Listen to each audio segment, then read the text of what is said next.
Okay, 5.1 is determining merchandise inventory quantities. We have two objectives.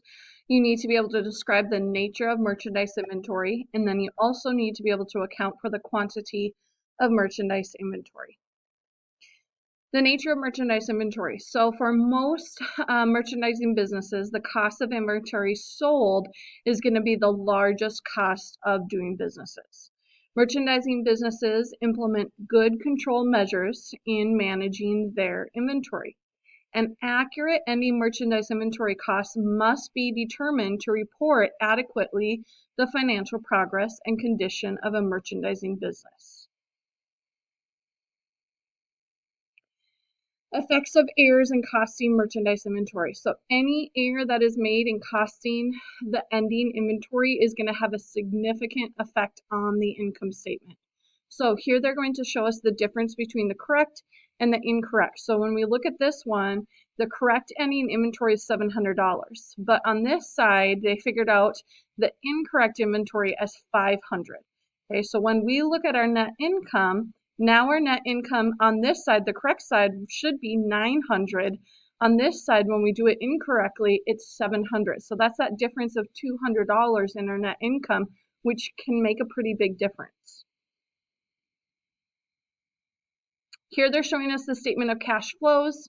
Cash flows is the only statement not affected by an error in costing inventory. So let's see here. Here's the correct amount. Here's the mistaken amount. Effective understanding ending inventory. So here when we can look at it, it's showing us the difference between those two is always $200. So yes, when we look at some of the information is not the same, but it is always a difference of 200, so therefore it's not really affected by that error. Okay, costing and counting the inventory. The cost of goods include two things. The price that is paid to vendors for the merchandise. This price is the purchase invoice amount less any discounts, returns, and or allowances that are granted by the vendor. And then also the cost of good is going to include the cost of getting the goods to the place of business and ready for sale. So this is going to include any transportation, maybe that we have to pay to the buyer. Okay, so cost of goods is going to include how much we're paying the vendor for the merchandise, and then also do we have to pay for transportation or anything like that. There are two methods that are used to determine the number of goods in inventory. Taking a physical count, we've talked about this before, going out and actually counting our merchandise, and keeping a continuous count using a computer. So the computer tracks how much inventory we have, how much we buy, how much we sell, and then that continual amount is kept through the computer. Okay, so goods that are in transit. So here we have our buyer, here we have our vendor. So notice a vendor, this is the person that's going to be selling the merchandise. They then pass the title of ownership over to the buyer. So then they talk about this FOB shipping point to the buyer pays for shipping. Okay? When we look at it the other way, here's our vendor again. In this case, the vendor is going to pay for shipping, and then FOB destination, that means the title passes to the owner once it reaches, or passes to the buyer once it reaches that buyer. So this is just showing us the difference in who is going to pay for shipping, and who gets that ownership. Okay? So in this case, the vendor transfers it right away when the buyer buys it, and then the buyer pays for shipping. Okay, so as soon as they pay for it, it becomes now the owner. The buyer becomes the owner of it. In this case, though, FOB destination, the vendor is paying for the shipping, so the vendor is still owning that merchandise until it gets to the buyer, and then that title passes. All right, consignment. Goods that are given to a business to sell, but for which title remains with the vendor are called consignment. The person or business that receives goods on consignment then is called the consignee. And then the person or business that gives goods on consignment is called the consignor. This is a stock record for a perpetual inventory system. A stock record is a form that's used to show the type of merchandise, the quantity that was received, the quantity sold, and the balance that is on hand. A stock ledger is a file of stock records for all merchandise on hand. So we see here, number one, it shows us we're going to record the item description.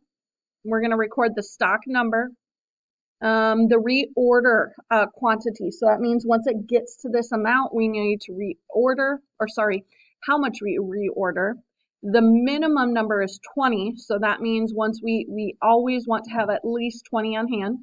And then it also shows us where it's located, where we're storing it. So here, the warehouse bin.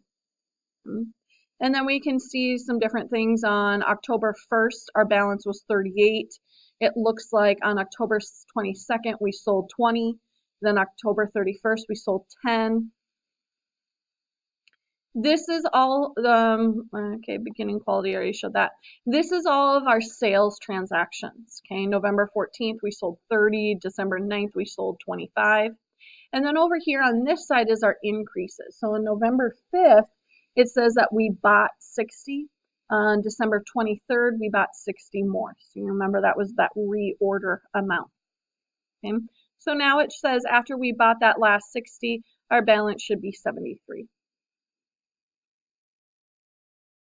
An inventory record is a form that's used during a fiscal inventory to record information about each item of merchandise on hand. So here's our inventory. We have our date, we have our item, and we see stock numbers, we see descriptions, we see then the number on hand that we had on December 31st, the unit prices, and then the total cost. Number one, what two elements are included in the cost of merchandise available for sale?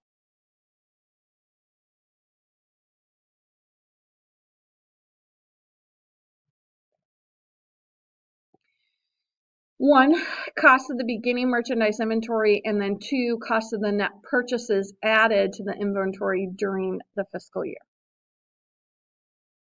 Number two, if the ending merchandise inventory is understated, will the net income be overstated or understated?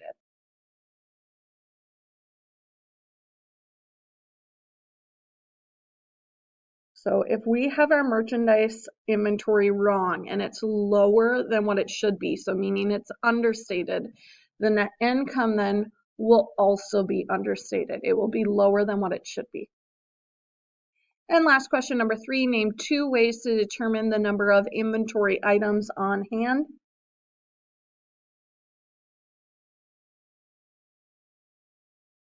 Okay, we can do a physical count of those items by keeping a continuous record showing the number purchased and sold for each item. Okay, that's the end of 5.1. You can now go ahead and go to the 5.1 work together.